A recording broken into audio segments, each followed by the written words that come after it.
Think math. 1 plus 2 plus 3, all the way up to 100.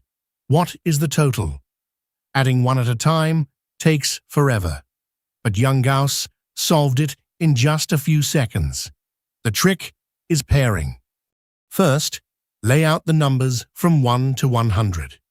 Instead of adding slowly from the left, let's pair up the two ends. 1 plus 100 is 101. 2 plus 99 is also 101. 3 plus 98, again 101. Amazingly, every pair from the ends adds up to the same value, 101.